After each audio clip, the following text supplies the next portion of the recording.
Hey, this is Terry with Total Life Pursuit, and I want to talk to you today about the Bible and food. The Bible and food. You know, the first sin revolved around food. You with me? You say, well, it really wasn't food. Actually, it really was food. That's what God said, hey, don't eat that. And then the serpent said, or Satan said, hey, you should eat that. So the very first conflict on this planet Earth is, should I eat it or should I not eat it? And I know it's a little deeper than that, and I get that. It has a lot more to do with the soul, but just think about it for a second. God created everything because it was good. He created everything. All the plants on the earth were good. And he was like, hey, this is really, really good. That's what God said. And Satan said, no, this one right here, he's trying to keep from you because everything is good. But God said, even though that tree is good, I don't want you to have it. I don't know if you're getting this. I don't want you to have what can be good. That's what God said. And of course, man said, we don't care what God says about what to eat and what not to eat. Really, it's what to do and what not to do, but you see where I'm going. Man said, I'm going to eat whatever I want to eat because it looks good, it looks like it would be really tasty, and it's going to do something deep inside of me. It's going to satisfy me. Now, I don't know about you, but I can apply all of those to how and why we eat. That looks good. Or I'm stressed out. I got to eat. There's nothing new under the sun. We still struggle with the same thing. So that's the first occurrence in the Bible. Second one, Cain. Not too many chapters, a couple chapters from there. Cain and Abel brought offerings. Abel brought the first fruit of his flock. Cain brought some vegetables. Evidently, Cain's vegetables maybe weren't the best vegetables, or they weren't a lot of vegetables. I'm not quite sure, but it wasn't a good offering because Cain held back food. There was something about food that had power. In our culture, food has a lot of power, just different than that culture. In that culture, and for thousands of years since then, the food hasn't been plentiful. We can go to the grocery store and get food anytime we want. In fact, we can get watermelons and grapes and any other kind of fruit out of season because we ship it in. The only time you can't is when you're about to get hit by a hurricane and you're in Florida. Then you go to the stores and there's nothing there. Otherwise, we have so much food. So it's a little different for us than it was for them. But he kept back some of that offering, and the offering was food. Let me give you another one. Esau gave up his birthright. In other words, the big blessing, kind of like an inheritance, okay? So your dad's got a big inheritance and he's got a little inheritance. The big inheritance is at $10 million. The little one is $10,000. So Esau gave up his birthright or his inheritance for a cup of soup. And we all look at that and say, how could we do that? How could he do that, rather? And I would look at myself sometimes saying, oh, well, how could I do that? How could I give up things that I really want in my future to be satiated by my stomach, my taste buds, right now? You ever done that? Of course you have. You're like me. We're all humans. We have all done it. And maybe not to that degree, but we have done that. Esau gave up his birthright because he had an impulse to eat something. He valued appetite and satiation more than birthright. Let me boil this down into our life. Do we value appetite and satiation more than we do good health? More than we do living long? More than we do being disease-free? Do we value it more? I would say we value it more. I do. But when it comes to Christmas and New Year's and Thanksgiving, well, there's a lot of cookies on the table. I like cookies. Now, I don't like cookies. Well, I mean, it's not like I don't like cookies, but they're not my, cup of tea necessarily. But I do like to eat them. They taste good. And once you have one, you want to have more, don't you? Because when you have more, it kind of excites something inside of you to have even more until your stomach's like, hey, whoa, whoa, whoa. In fact, have your kids ever eaten too much? They just wanted it and wanted it and wanted it, and then they threw up? I don't know. We've had a couple of my kids do that.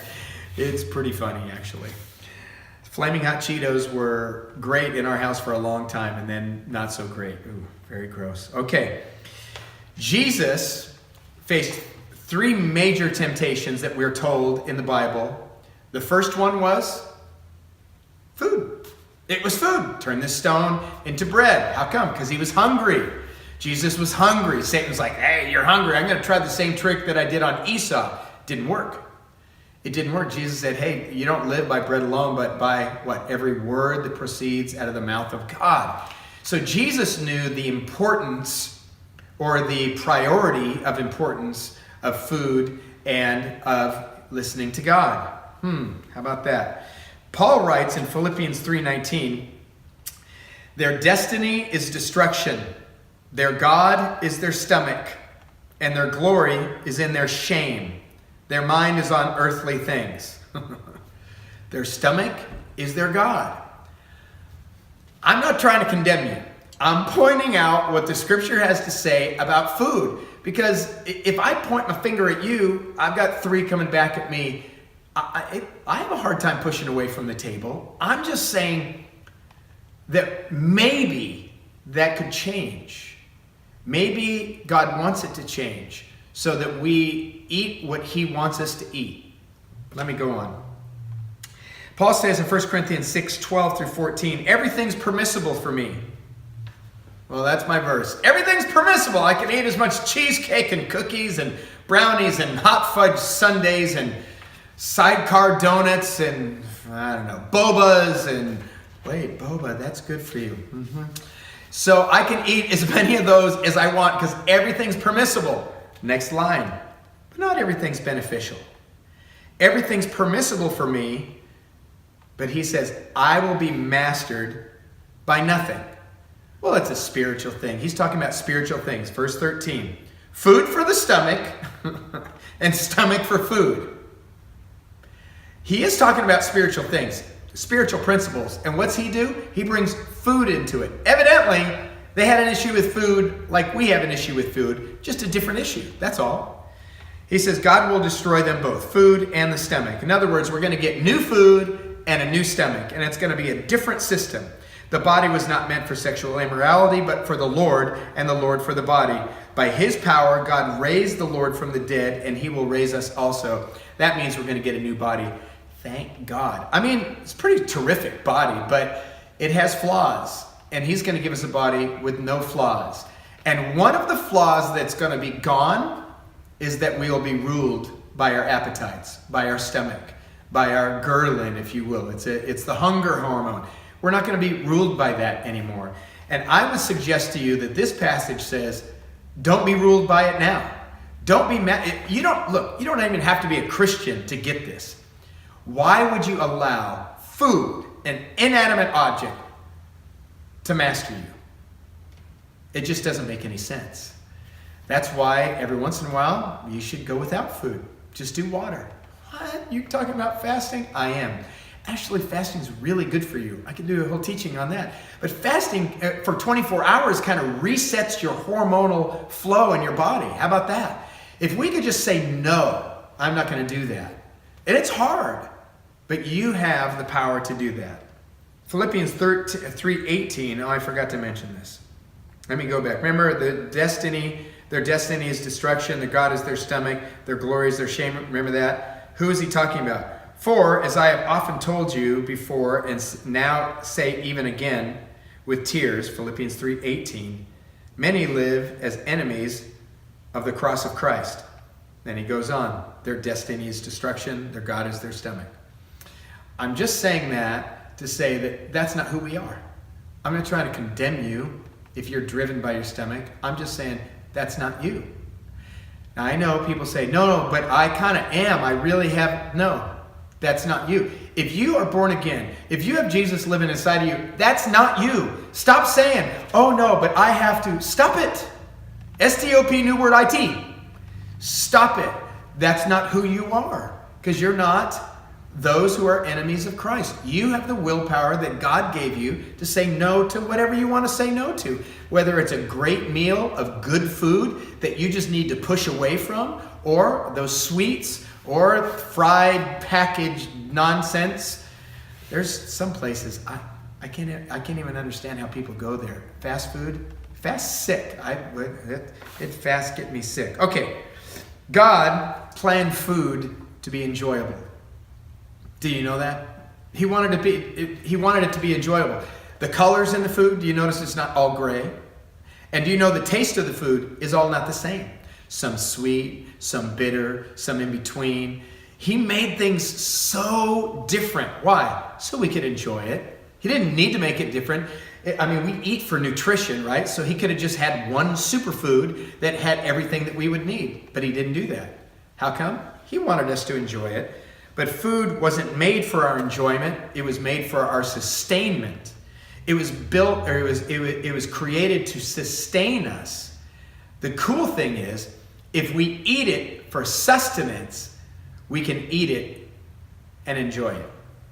But we have it flipped around. We eat to enjoy, and I hope it sustains me. I enjoy this bag of chips. I love chips. That's my thing. It's not sugar, it's chips. I love chips. So chips, yeah, they just call my name. Terry, come eat me, especially if they're barbecued. Organic, of course, but it's still just out of a package, fried. That's not food. That's not how God built it.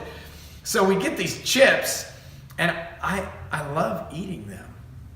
But God is saying, hey, why are you eating them? Believe me when I tell you that chips don't sustain you. We all know that. They do not sustain you. I'm not saying you can't eat chips or can't eat a sidecar donut or anything sweet. I'm not saying that.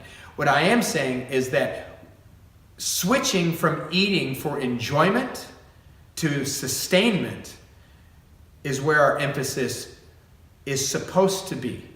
That's how we're created. Somebody stepped in on our dance. The last thing in the Bible about food, you know what it is? It's a supper. It's a feast. Marriage supper of the Lamb. It's like, hey, I created all this good food. In heaven, we're going to have good food. We're not only going to have good food, we're going to have great food. And we're all going to be eating this food. It's going to be a marriage. And like Jews and marriage, when John wrote this, it was a week-long thing. So it's not going to be like a dinner party marriage. It's going to be however many weeks or months or, I don't know, years or millennia. I have no idea. The one thing I do know is that food is a positive thing in the Bible, and it ends on a very, very positive note. So food can be a blessing, or food can be a curse to you. And the food I talk about is not really food at all. That's a curse. Although some people can overeat good food, it's much harder to overeat good food because your body's signaled by good, wholesome food to stop eating.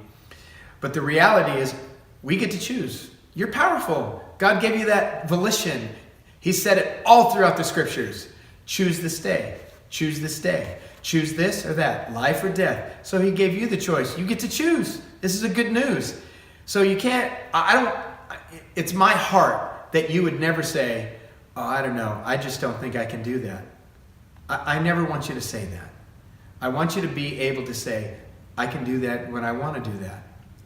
And that's the first step to being able to do that. So there you go, food and the Bible. This is Terry with TLP. TLP, Total Life Pursuit, whatever you like. Until next time, bye.